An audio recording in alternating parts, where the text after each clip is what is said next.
김민준 상사의 삶은 한 폭의 수묵화 같았다. 옅은 먹으로 덧칠된 단조로움, 그리고 그 안에 스며든 알 수 없는 슬픔. 서울의 번잡한 강남 한복판에 자리한 그의 작은 아파트는 도시의 활기찬 에너지와는 동떨어진 고독의 섬이었다. 낮에는 재택근무로 겨우 생계를 유지하는 평범한 회사원이었지만 해가 지고 도시의 불빛이 하나둘 켜지면 그는 또 다른 세상으로 침잠했다.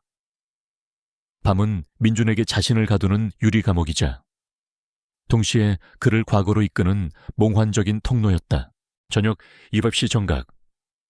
벽에 걸린 낡은 괴종시계가 정확히 7번을 울렸다. 똑딱, 똑딱. 규칙적인 시계 슛소리가 적막한 아파트 공간을 채웠다. 민주는 부엌으로 향했다. 그의 저녁 식사는 늘 단출했다. 김치찌개. 그것도 어머니가 가끔 보내주시는 묵은 김치로 끓인 소박하기 그지없는 찌개였다. 냄비에서 피어오르는 김치찌개의 시큼하면서도 구수한 냄새는 그의 코끝을 스쳤지만 식욕을 돋우기보다는 오히려 공허함을 더했다. 그는 무심하게 밥을 뜨고 찌개를 부어 식탁에 앉았다. 텔레비전은 꺼져 있었고 라디오에서도 어떤 소리도 들리지 않았다. 그저 숟가락이 그릇에 부딪히는 둔탁한 소리와 시계 소리만이 그의 식사를 함께했다. 식사를 마치고 민주는 거실 소파에 몸을 기댔다. 창밖은 이미 어둠이 짙게 깔려 있었다. 고층 빌딩들이 뿜어내는 현란한 불빛들이 마치 보석처럼 반짝였지만 그 빛은 민준의 마음을 비추지 못했다. 그의 시선은 멀리 도시의 불빛이 닿지 않는 어딘가를 향해 있었다. 그의 눈빛은 텅 비어 있었고 그 안에는 깊이를 알 수 없는 슬픔과 함께 어떤 체념이 배어 있었다. 그는 마치 이 세상에 존재하지 않는 유령처럼 투명하고 고독하게 앉아 있었다. 군 복무 시절 입은 부상으로 전역한 후 그의 삶은 의미를 잃어버린 채 표류하는 작은 배와 같았다. 그는 더 이상 자신을 특별한 존재로 여기지 않았다. 그저 하루하루를 살아낼 뿐이었다. 그의 오른쪽 관자놀이에는 희미하지만 선명한 흉터가 있었다. 가끔 그는 자신도 모르게 그 흉터를 손가락으로 쓸어내렸다. 마치 잊고 싶은 기억을 되살리려는 듯, 혹은 그 기억이 아직 자신 안에 살아있음을 확인하려는 듯이. 그 흉터는 그의 과거를 상징하는 표식이었다. 그의 작은 책꽂이 한쪽에는 낡은 가죽 수첩 하나가 꽂혀 있었다. 겉표지에는 아무런 제목도 없었고 평범한 노트처럼 보였다. 하지만 그 안에는 그가 군 복무 시절 직접 손으로 그린 DMZ 인근 지역의 상세한 지형도와 복잡한 군사 암호, 그리고 정체불명의 기호들이 빼곡히 적혀 있었다. 그는 이 수첩을 늘 가장 깊숙한 곳에 숨겨두었지만 때로는 밤늦게 몰래 꺼내어 페이지를 넘겨보곤 했다. 수첩 속의 지형들은 그의 기억 속에서 생생하게 살아 움직였고 그는 마치 그곳에 다시 서 있는 듯한 착각에 빠지곤 했다. 어느 비오는 일요일 저녁이었다. 민주는 습관처럼 집 근처 작은 공원으로 산책을 나섰다. 가을비는 쉼없이 내렸고 공원은 인적이 드물었다. 축축한 낙엽 냄새가 흙 냄새와 섞여 코끝을 자극했다. 민주는 늘 걷던 길을 따라 천천히 발걸음을 옮겼다. 그때 그의 귓가에 희미한 울음소리가 들려왔다. 작고 가냘픈 소리였다. 그는 소리가 나는 쪽으로 고개를 돌렸다. 벤치 아래 빗물에 잔뜩 젖은 채 온몸을 벌벌 떨고 있는 작은 강아지 한 마리가 보였다. 털은 엉망이었고 눈은 겁에 질린 채 불안하게 흔들리고 있었다. 분명 길을 잃은 듯했다. 민주는 한참을 망설였다. 자신의 삶조차 제대로 건사하지 못하는 주제에 또 다른 생명을 돌볼 여유가 있을리 만무했다. 그는 돌아서려 했지만 강아지의 애처로운 눈빛이 그의 발목을 잡았다. 그 눈빛 속에는 마치 도움을 갈구하는 듯한 간절함이 담겨 있었다. 민주는 깊은 한숨을 내쉬었다. 그는 비에 젖은 강아지에게 조심스럽게 손을 내밀었다. 강아지는 처음에는 경계하는 듯 움츠러들었지만 이내 민준의 온기 어린 손길에 기대어 왔다. 민준은 강아지를 품에 안았다. 녀석의 천이 그의 손끝으로 고스란히 전해졌다. 아파트에 돌아온 민준은 강아지를 깨끗이 씻기고 마른 수건으로 조심스럽게 닦아주었다. 그리고는 남은 김치찌개에 밥을 비벼 녀석에게 내밀었다. 강아지는 허겁지겁 밥을 먹기 시작했다. 먹는 모습이 안쓰러울 정도로 배고팠던 모양이었다. 녀석은 밥을 다 먹고 나자 민준의 다리에 기대어 잠이 들었다. 민준은 따뜻한 시선으로 잠든 강아지를 바라보았다. 녀석의 작은 심장이 그의 품 안에서 규칙적으로 뛰는 것을 느끼며 그는 오랜만에 가슴 한켠에 따뜻한 온기가 차오르는 것을 느꼈다. 어쩌면 이 작은 생명이 그의 메마른 삶에 새로운 의미를 가져다 줄지도 모른다는 희망 같은 것이었다. 그는 강아지에게 별이라는 이름을 지어주었다. 길 잃은 별처럼 방황하는 자신과 닮았다고 생각했기 때문이었다. 이 작은 생명을 보살피는 행위는 그의 내면에 깊이 잠들어 있던 인간적인 면모와 따뜻한 마음을 다시금 일깨우는 계기가 되었다. 이 순간 민주는 더 이상 혼자가 아니었다. 민주는 별이를 품에 안고 창가에 앉았다. 밤하늘에는 별 하나 보이지 않았지만 그의 마음속에는 작은 별 하나가 떠오른 듯했다. 그는 희미하게 웃었다. 삶의 고독 속에서 이 작은 생명은 그에게 예상치 못한 위안과 함께 다시금 삶에 대한 작은 기대를 불어넣어 주었다. 그는 알지 못했다. 이 작은 평화가 거대한 폭풍을 앞둔 찰나의 고요라는 것을. 그의 삶은 곧 거대한 소용돌이에 휘말리게 될 터였다. 그 소용돌이 속에서 그의 과거는 다시 현재와 조우하고 잊고 싶었던 비밀들이 수면 위로 떠오를 것이며 그는 다시 한번 국가의 운명이 걸린 중요한 임무의 한가운데 서게 될 터였다.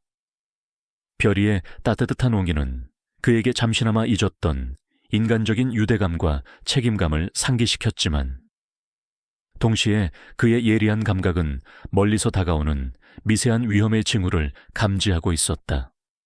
그가 지닌 특별한 능력 그리고 과거의 비밀이 곧 그의 평범한 삶을 송두리째 뒤흔들 것이었다. 민준의 삶의 별이라는 작은 위안이 찾아온 지 얼마 지나지 않아 평화는 산산조각 났다. 그날은 유난히 습하고 무더운 여름밤이었다. 뉴스 속보는 잠잠했던 민준의 세계를 거칠게 흔들었다. 속보입니다. 오늘 오후 강원도 비무장지대 DMZ 인근에서 원인을 알 수 없는 대규모 폭발 사고가 발생했습니다. 국방부는 현재 정확한 사고 경위와 피해 상황을 파악 중이며 민준은 텔레비전 화면에 얼어붙은 듯 시선을 고정했다. DMZ. 그 단어는 그의 뇌리 깊숙이 박혀있던 기억의 조각들을 끄집어냈다. 그가 모든 것을 잃었다고 생각했던 곳.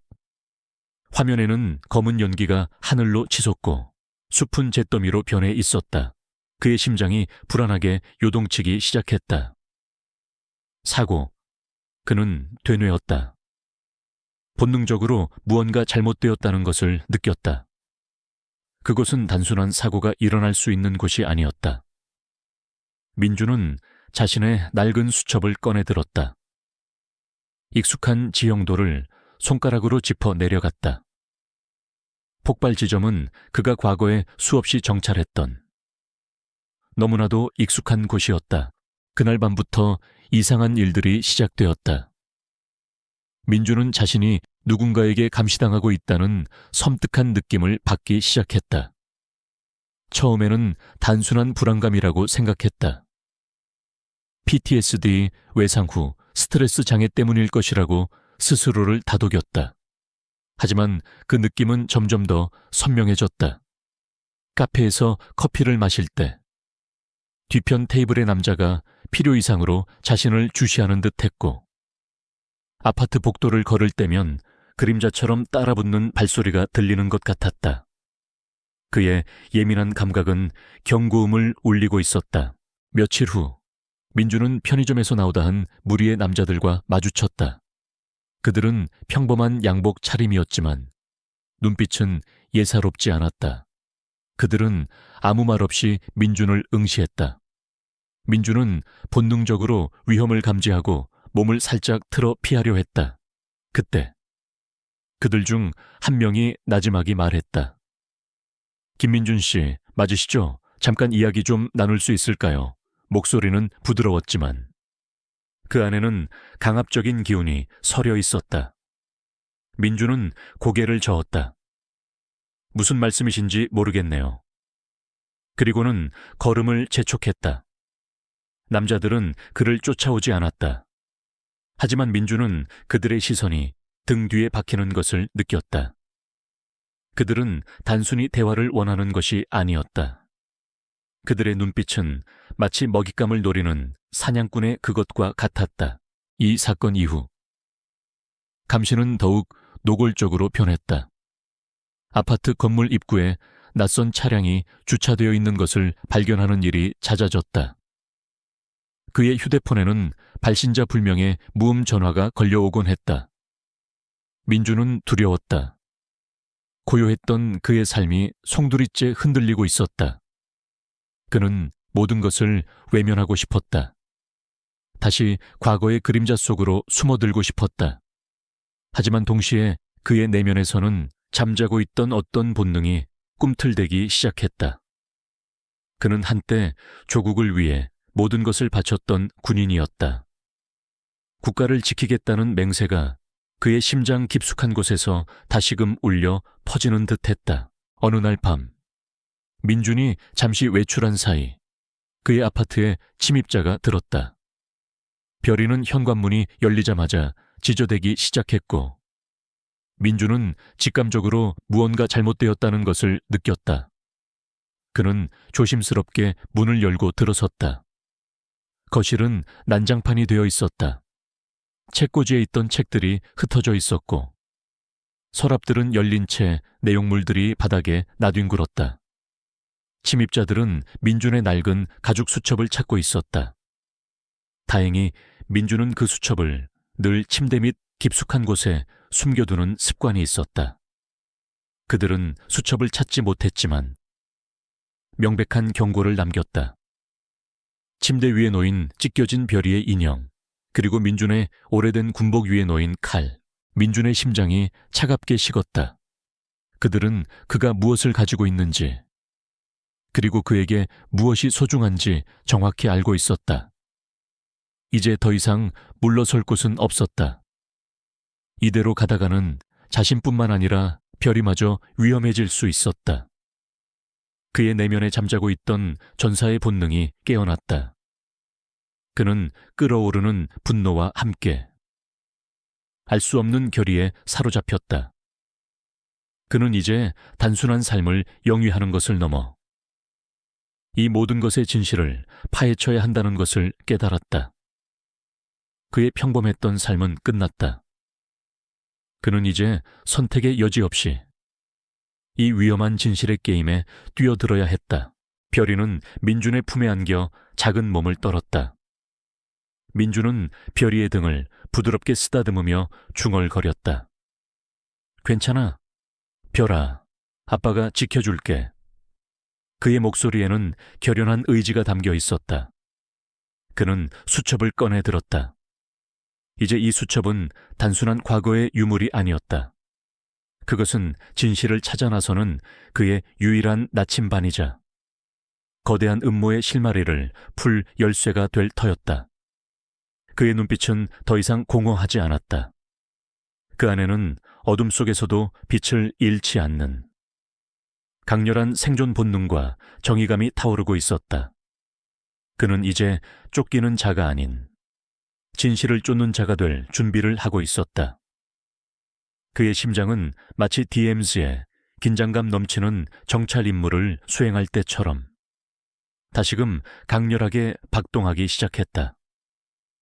그는 이 모든 미스터리의 중심에 자신이 서 있다는 것을 직감했다. 민주는 아파트 침입 사건 이후 감시망을 피하기 위해 서울 시내를 유령처럼 떠돌았다. 그의 낡은 수첩은 이제 그의 손에서 떨어지지 않았다. 그는 수첩 속의 지형도를 다시 연구하고 과거의 기억을 더듬으며 이번 DMZ 폭발 사건과의 연관성을 찾으려 애썼다. 그의 본능은 이 모든 것이 단순한 사고가 아니라는 것을 계속해서 속삭였다. 그의 예상대로 그를 쫓는 그림자들은 더욱 끈질겨졌다.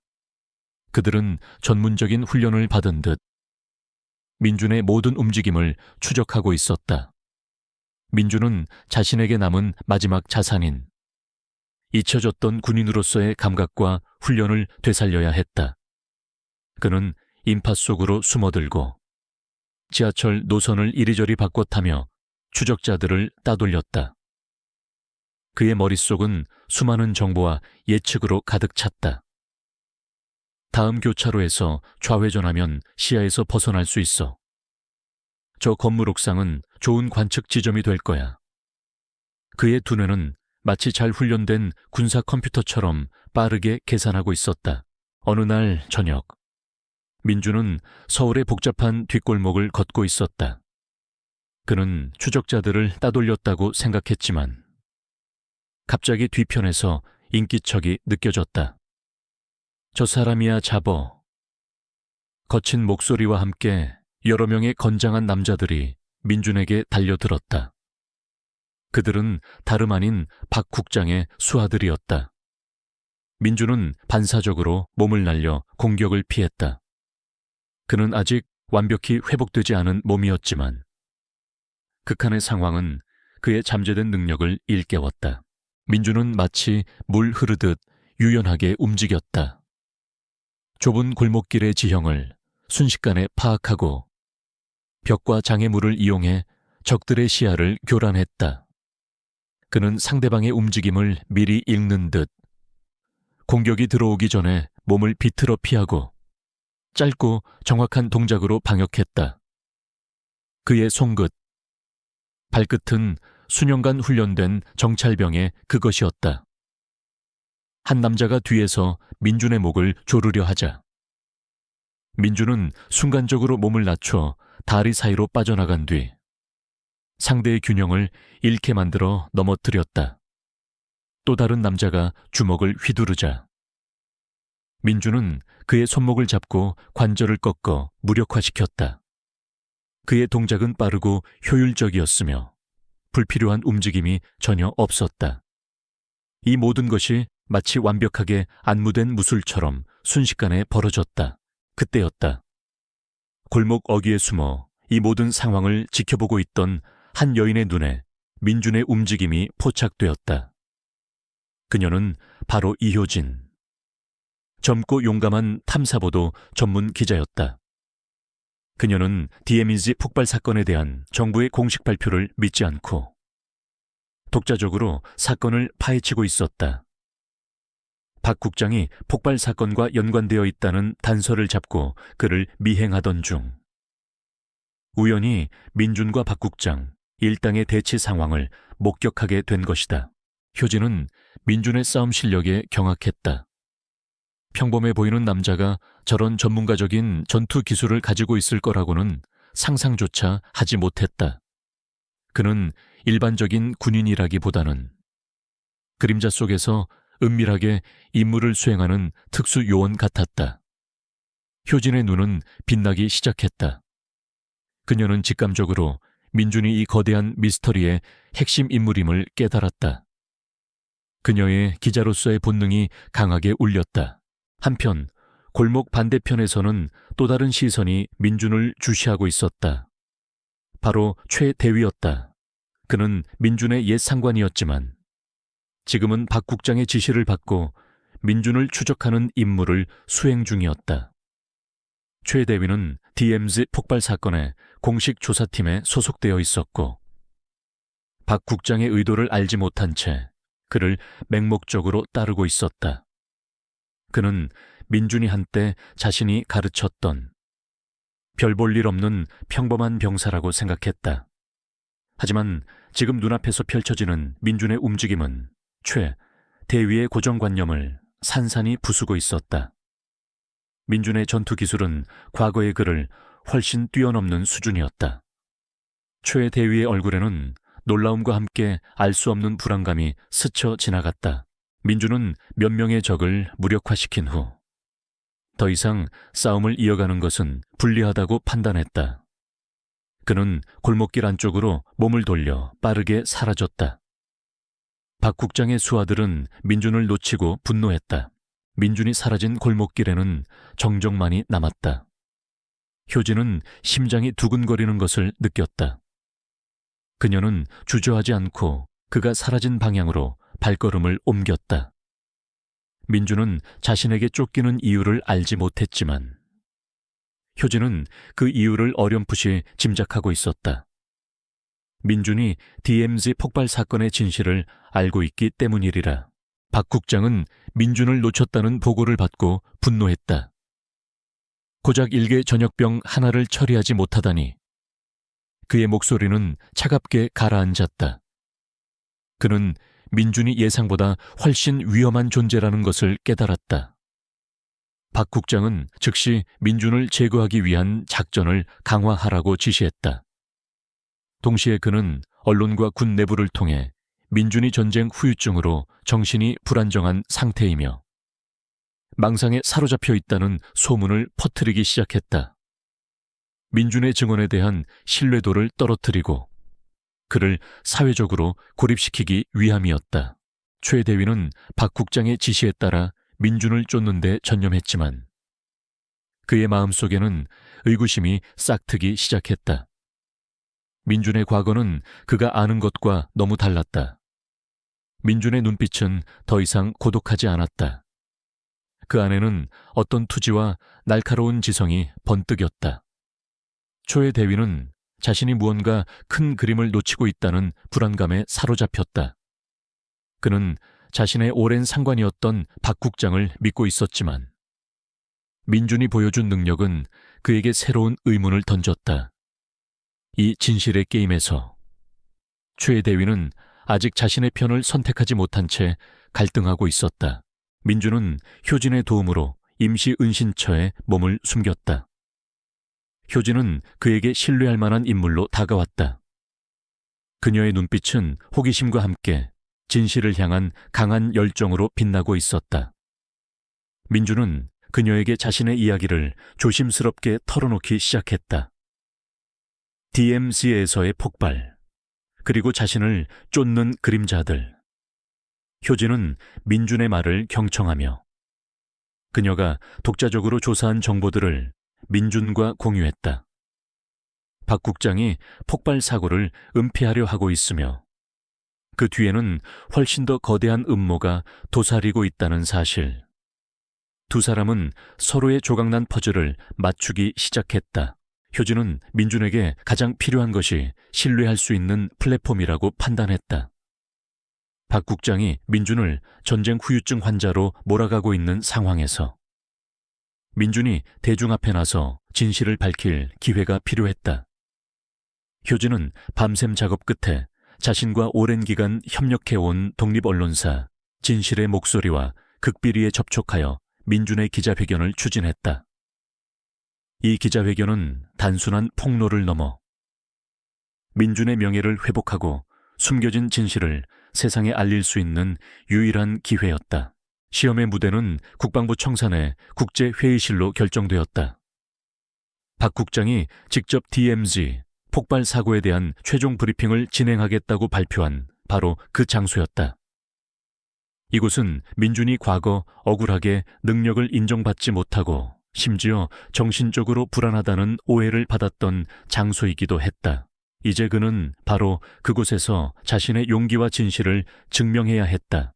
이보다 더 상징적이고 잔인한 무대는 없었다. 효진은 민준에게 증거 자료를 넘겨주며 마지막 당부를 했다. 민준 씨, 모든 건 민준 씨에게 달려 있어요. 저와 제 팀은 최대한 지원하겠지만 결정적인 순간에는 민준 씨 혼자예요. 그녀의 목소리에는 걱정과 함께 강한 믿음이 담겨 있었다. 민준은 고개를 끄덕였다. 그는 자신의 고독한 싸움임을 알고 있었다. 하지만 더 이상 혼자가 아니었다. 별이, 그리고 이제는 효진이라는 든든한 지원군이 있었다. 하지만 박 국장 역시 만만치 않았다. 그는 민준이 움직일 것이라는 것을 예측하고 있었다. 박 국장은 국방부 주변에 철통 같은 경비를 배치했다. 모든 출입자는 엄격한 검문을 거쳐야 했고, 민준의 얼굴 사진이 모든 경비 초소에 배포되었다. 그는 민준이 기자회견장에 접근하는 것을 막기 위해 모든 수단을 동원했다. 설상가상으로 기자회견 시작 1시간 전, 효진의 노트북이 갑자기 작동을 멈췄다. 그녀의 데이터가 손상된 것이었다. 분명 박 국장 측의 소행이었다. 민준이 제시할 증거의 상당 부분이 그 노트북에 저장되어 있었다. 모든 준비가 완벽하다고 생각했던 순간 최악의 시련이 닥친 것이다. 효진은 절망했다. 어떡하죠? 증거가 없으면. 그녀의 목소리가 떨렸다. 민준은 차분하게 효진의 어깨를 잡았다. 괜찮아요. 제 머릿속에 다 있어요. 그는 자신의 비범한 기억력과 분석 능력을 이용해 수첩에 적어둔 암호와 지형도를 되짚으며 DMZ 폭발의 진실에 대한 핵심 정보를 재구성했다. 그의 뇌는 마치 정교한 슈퍼컴퓨터처럼 빠르게 작동했다. 모든 지형 정보, 폭발 시뮬레이션, 그리고 박 국장의 음모와 관련된 군사보고서의 미세한 디테일까지. 그는 그것들을 완벽하게 기억하고 있었다. 시간은 무섭게 흘렀다. 기자회견은 정확히 30분 뒤에 시작될 예정이었다. 민준은 국방부 청사 외곽에서 침착하게 주변을 살폈다. 그의 눈은 빠르게 움직였다. 경비 초소의 위치, 감시 카메라의 사각지대, 순찰 경로, 그리고 건물 내부로 침투할 수 있는 가장 효율적인 경로까지. 그의 머릿속에서는 이미 완벽한 침투 계획이 그려지고 있었다. 그는 과거 정찰병으로서 수없이 수행했던 침투 임무를 떠올렸다. 이번에는 적이 아닌 진실을 향한 침투였다. 그때 초의 대위가 이끄는 특수부대 차량이 민준의 시야에 들어왔다. 그들은 민준을 포위하기 위해 움직이고 있었다. 초의 대위의 얼굴에는 결의가 서려 있었지만 그의 눈빛 속에는 여전히 복잡한 감정들이 교차했다. 그는 박 국장의 명령을 따르고 있었지만 민준의 능력과 행동에 대한 의심은 사라지지 않고 있었다. 민준아, 여기서 멈춰. 더 이상 가면 되돌릴 수 없어. 초의 대위가 확성기로 외쳤다. 민준은 초의 대위의 목소리를 들었지만 멈추지 않았다. 그는 더 이상 도망자가 아니었다. 그는 진실을 위해 싸우는 전사였다. 그의 심장은 격렬하게 뛰었지만 그의 정신은 얼음처럼 차가웠다. 그는 최대위의 부대가 자신을 향해 조여오는 포위망을 뚫고 국방부 청사 내부로 진입해야 했다. 시계는 끊임없이 똑딱거렸고 기자회견 시작까지 남은 시간은 단 15분이었다. 모든 것이 이 순간에 달려 있었다. 민준은 숨을 깊게 들이쉬었다. 그리고는 어둠 속으로 진실을 향한 마지막 도전을 시작했다. 그의 발걸음은 망설임이 없었다. 국방부 청사는 긴장감이 감돌았다. 국제회의실에서는 박 국장이 단상에 서서 능숙한 언변으로 DMZ 폭발 사고에 대한 정부의 공식 입장을 발표하고 있었다. 그의 목소리에는 일말의 흔들림도 없었지만 그의 눈빛은 간헐적으로 문 쪽을 향하며 불안감을 내비쳤다. 그는 민준이 나타나지 못할 것이라고 확신하려 애썼다. 그 시각 민준은 국방부 청사 건물 안으로 침투하고 있었다. 그의 움직임은 그림자처럼 은밀하고 빠릿했다. 그는 낡은 수첩에 새겨진 건물 도면을 떠올리며 가장 취약한 지점을 파고들었다. 환기구를 기어 통과하고 잠겨있는 비상구를 능숙하게 해제했다. 복도에 설치된 감시 카메라의 사각지대를 정확히 파악하고 경비병들의 순찰 주기를 계산하여 완벽한 타이밍에 움직였다. 그의 귀에는 박 국장의 연설이 확성기를 통해 희미하게 들려왔지만 민준의 모든 신경은 침투에 집중되어 있었다. 그의 심장은 북처럼 울렸지만 정신은 칼날처럼 예리했다. 그는 마치 정교한 시한폭탄의 해체 작업을 하듯 한치의 오차도 없이 움직였다. 그의 손끝은 수없이 만져본 총기처럼 익숙하게 보안 시스템을 무력화시켰다. 그는 과거의 영광을 되찾으려는 것이 아니었다. 단지 진실을 밝히고 억울하게 희생될 뻔한 무고한 이들을 지키고자 하는 순수한 의지뿐이었다. 그는 통신망을 해킹하여 내부 지도를 다운로드하고 가장 빠른 경로를 계산했다. 회의실 문이 눈앞에 나타났을 때 민주는 마지막 관문에 도달했음을 직감했다. 바로 그 순간 복도 끝에서 최 대위가 이끄는 특수부대원들이 나타났다. 김민준 상사, 더 이상 도망칠 곳은 없다. 무기를 버리고 투항하라. 최 대위의 목소리가 복도에 울려 퍼졌다.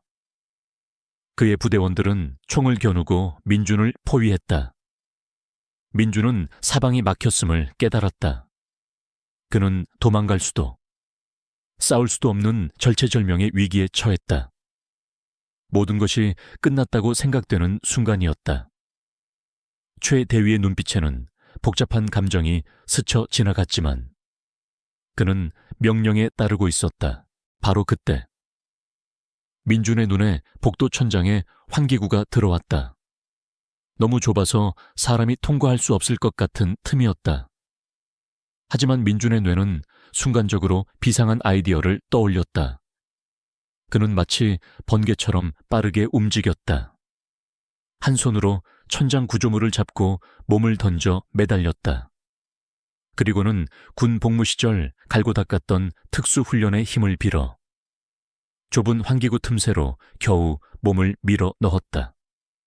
특수부대원들은 민준의 기상천외한 움직임에 당황하며 총을 난사했지만 이미 민준은 환기구 내부로 사라진 뒤였다. 최 대위는 믿을 수 없다는 듯 민준이 사라진 천장을 올려다보았다. 도대체 김 상사는 환기구 내부는 먼지와 거미줄로 가득했고 좁고 답답했다. 민준은 미로 같은 환기구를 기어 회의실 쪽으로 향했다. 그의 입에는 식은땀이 흘렀지만 그는 멈추지 않았다. 마침내 회의실 천장의 환기구를 발견했다. 그는 조용히 환기구 덮개를 열고 아래를 내려다보았다. 박 국장이 연설의 마지막 부분을 읊조리고 있었고 수많은 기자들이 그의 말에 귀를 기울이고 있었다. 민준은 천장에서 조용히 회의실 바닥으로 착지했다. 쿵요 하는 작은 소리에 회의실 안의 모든 시선이 그에게로 향했다. 박 국장의 얼굴은 하얗게 질렸고 기자들은 일제히 웅성거리기 시작했다. 민준의 얼굴은 흙먼지로 뒤덮여 있었고 옷은 여기저기 찢겨 있었지만 그의 눈빛은 흔들림 없이 강렬했다. 그는 마치 어둠 속에서 튀어나온 전사 같았다. 개어진 말입니다. 민준의 목소리가 회의실을 가득 메웠다. 박 국장은 진실을 은폐하고 있습니다. 박 국장은 당황하여 마이크를 잡으려 했지만 민준은 한치의 망설임도 없이 단상으로 걸어갔다. 그의 걸음은 확고하고 흔들림이 없었다. 그는 마이크를 잡고 단호하게 말했다. DMZ 폭발 사고는 단순한 사고가 아닙니다. 그것은 치밀하게 계획된 음모였고 박 국장이 그 배후에 있습니다. 민주는 자신의 비범한 기억력으로 수첩 속 정보들을 완벽하게 재현해냈다. 그는 폭발이 일어난 정확한 지점의 지형적 특징, 사용된 폭발물의 종류, 그리고 폭발 시뮬레이션 결과까지 모든 것을 상세하게 설명했다. 그는 폭발 현장에서 발견된 이상 물질과 박 국장이 은폐하려던 군사보고서의 미세한 모순점들을 논리적으로 지적했다. 그의 증언은 너무나도 구체적이고 설득력이 있어서 누구도 쉽게 반박할 수 없었다. 그는 심지어 박 국장이 특정 외국 세력과 비밀리에 접촉한 증거를 담은 음성 기록까지 정확히 재구성하여 증언했다. 그의 목소리는 차분했지만 그 안에는 강한 진실이 담겨 있었다. 회의실 안은 숙연해졌다. 처음에는 반신반의하던 기자들의 얼굴에는 놀라움과 함께 충격이 번져나갔다. 그들은 민준의 증언을 받아 적느라 분주했다. 몇몇 기자들은 박 국장을 향해 질문을 던지기 시작했다. 박 국장님, 김민준 상사의 증언이 사실입니까? 박 국장은 땀을 흘리며 말을 더듬었다. 그의 얼굴은 분노와 공포로 일그러져 있었다. 그는 민준을 향해 달려들어 마이크를 빼앗으려 했지만 이미 때가 늦었다. 회의실 문이 열리고 효진이 뛰어들어왔다. 그녀는 민준의 증언을 실시간으로 송출하고 있었다. 전 세계가 그의 증언을 듣고 있었다. 결정적인 증거는 민준이 마지막으로 제시한 것이었다. 그는 자신의 수첩에서 아주 작은 마이크 칩을 꺼내 들었다. 그것은 그가 과거 DMZ 정찰 임무 중 우연히 주웠던 적군 통신망의 잔여 신호를 녹음하는 데 사용되었던 비밀 장비였다. 그리고 그 칩 안에는 박 국장과 외국 세력 간의 비밀 거래를 담은 결정적인 음성 파일이 저장되어 있었다. 민주는 그것을 꺼내어 단상 위에 올려놓았다. 이것이 모든 진실을 담고 있습니다. 회의실의 모든 카메라가 그 작은 칩을 향했다. 박 국장은 완전히 무너졌다. 그의 음모가 만천에 드러나는 순간이었다.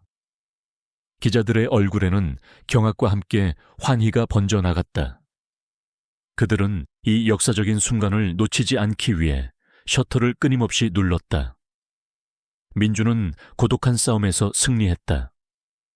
그의 승리는 단순한 개인의 승리가 아니었다. 그것은 정의와 진실이 결국 승리한다는 것을 보여주는 증명이었다. 그의 눈빛은 더 이상 슬픔으로 가득 차 있지 않았다. 그 안에는 어두운 그림자를 뚫고 나온 빛이 찬란하게 빛나고 있었다. 박 국장의 음모가 만천에 드러나자 세상은 뒤집혔다. 그날 밤 뉴스 헤드라인은 온통 김민준 상사의 영웅적인 폭로로 도배되었다. 국방부 청사 앞에서 그가 긴급 기자회견을 통해 밝힌 진실은 국민들에게 엄청난 충격을 안겨주었다. 박 국장은 즉시 체포되었고 그와 연루된 모든 인물이 줄줄이 구속되었다. 그들은 국가 안보를 위협하고 개인의 탐욕을 채우려 한 죄로 엄중한 법에 심판을 받게 되었다. 최 대위는 스스로 모든 책임을 지고 군 검찰에 자수했다.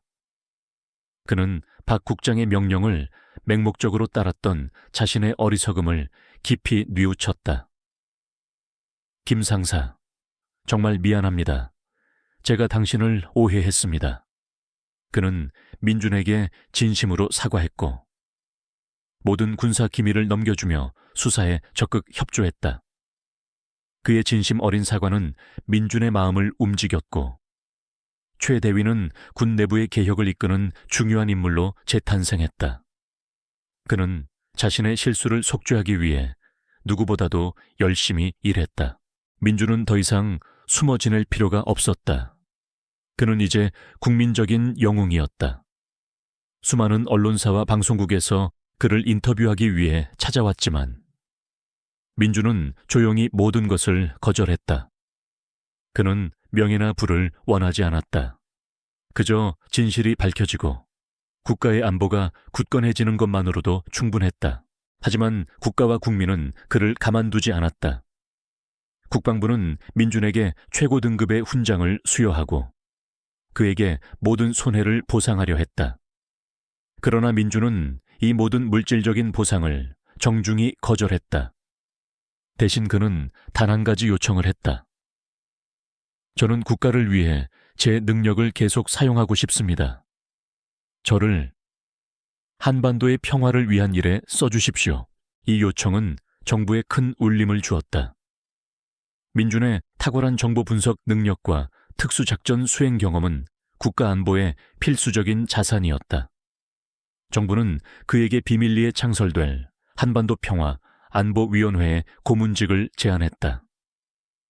이 위원회는 단순히 정보를 분석하는 것을 넘어 남북 관계 개선과 비무장지대 평화 유지, 그리고 잠재적 위협에 대비하는 전략을 수립하는 데 핵심적인 역할을 수행할 예정이었다. 민준은 이 제안을 기꺼이 받아들였다. 그는 이제 단순한 군인이 아닌 한반도 평화의 미래를 설계하는 데 일조하는 중요한 인물이 된 것이다. 그의 삶은 완전히 새로운 의미를 부여받았다. 며칠 후 민준은 한강변을 따라 별이와 함께 산책하고 있었다.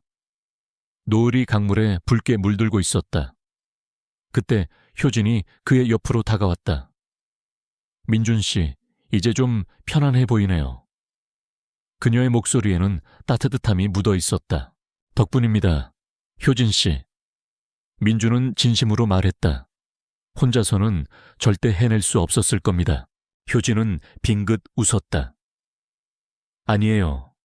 민준 씨의 용기가 모든 것을 바꾼 거죠. 저도 기자로서 큰 걸 배웠습니다. 진실을 밝히는 것이 얼마나 중요한지, 그리고 한 개인의 신념이 얼마나 큰 힘을 가질 수 있는지를요. 두 사람은 강물에 비친 노을을 바라보며 잠시 침묵했다.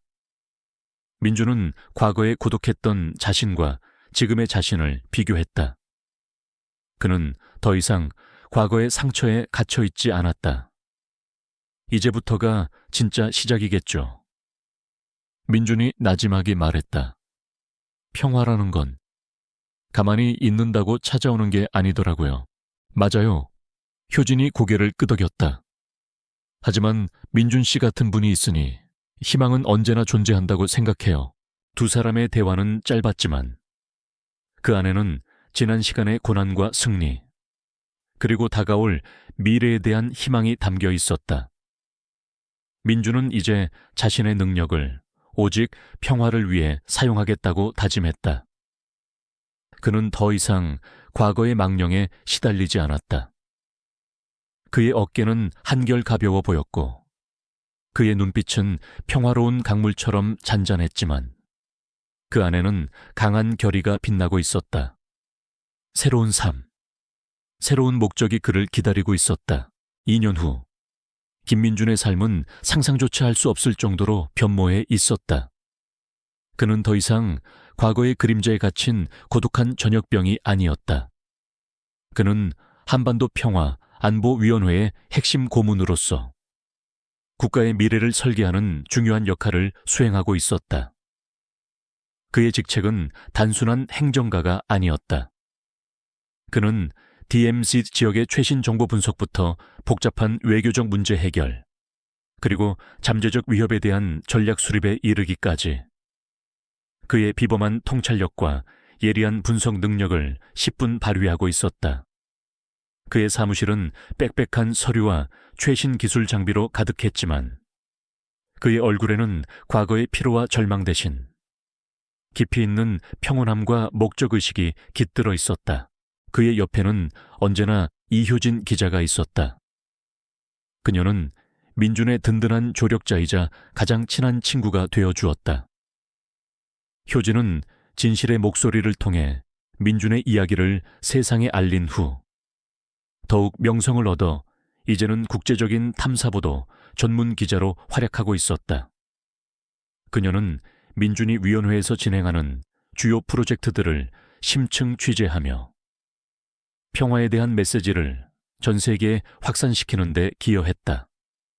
그들의 관계는 단순한 동료를 넘어 서로의 삶을 지탱하는 깊은 신뢰와 존경으로 엮여 있었다. 민준의 일과는 바빴지만 그는 진정으로 만족감을 느꼈다. 그의 하루는 DMZ 인근 지역의 위성 사진을 분석하고 북한과의 비공식 채널을 통해 전달된 정보를 검토하며 시작되었다. 그는 단순한 사실 나열이 아닌 그 정보들 속에 숨겨진 의도와 가능성을 읽어내는 데 탁월했다.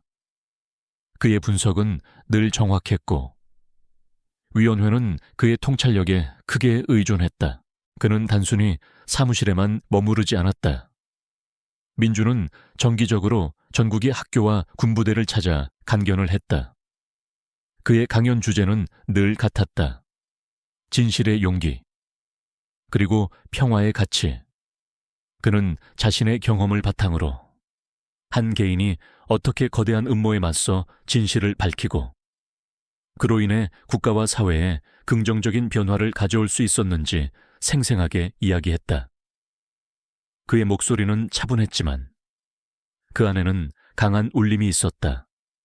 학생들은 그의 이야기에 숨죽였고 군인들은 그의 용기에 깊이 감명받았다. 그는 단순한 영웅을 넘어 젊은 세대에게 용기와 희망을 불어넣는 멘토가 되었다.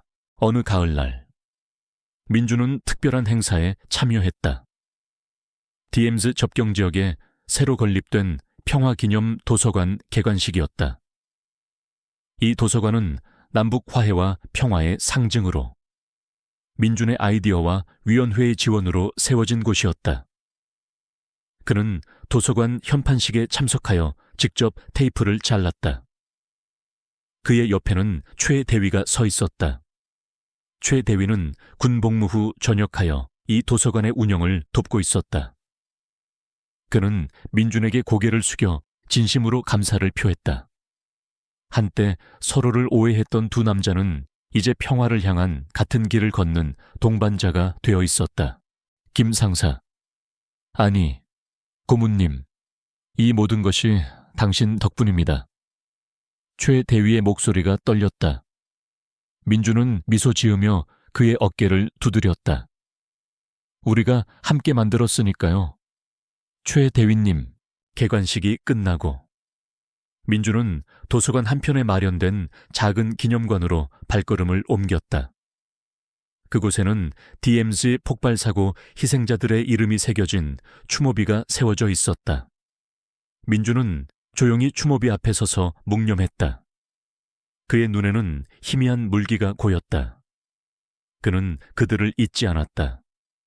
그들의 희생이 헛되지 않도록 그는 더욱 열심히 평화를 위해 노력할 것이라고 다짐했다. 기념관을 나오자 민준의 품에는 어느덧 훌쩍 자란 별이가 달려와 안겼다.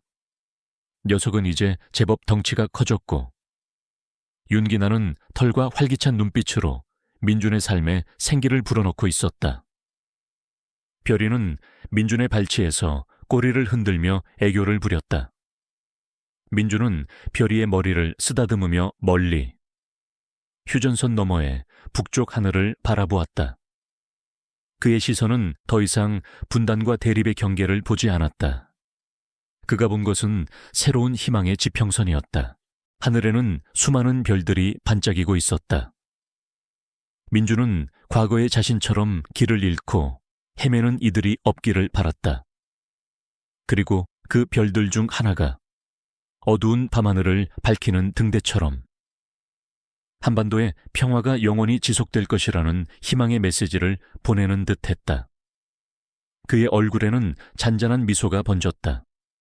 그는 비로소 완전한 평화를 찾았고 그의 삶은 이제 진정한 두 번째 봄을 맞이한 것이다. 여러분, 이 이야기는 한 개인이 자신의 용기와 신념으로 얼마나 큰 변화를 만들어낼 수 있는지를 보여줍니다. 김민준 상사처럼 우리 모두는 마음속의 진실을 향한 불꽃을 가지고 있습니다. 때로는 절망적이고 고독한 싸움처럼 느껴질지라도 포기하지 않는다면 결국 빛은 어둠을 이겨내고 승리할 것입니다. 여러분의 삶에서 진실을 마주할 용기가 필요할 때 김민준 상사의 이야기를 기억해 주세요.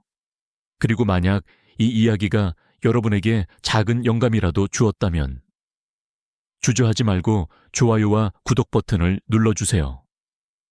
여러분의 관심과 응원은 더 많은 진실의 목소리를 세상에 울려 퍼지게 하는 큰 힘이 됩니다. 댓글로 여러분의 생각과 이 이야기에 대한 감동을 나눠주세요. 우리의 목소리가 모이면 세상을 바꿀 수 있습니다.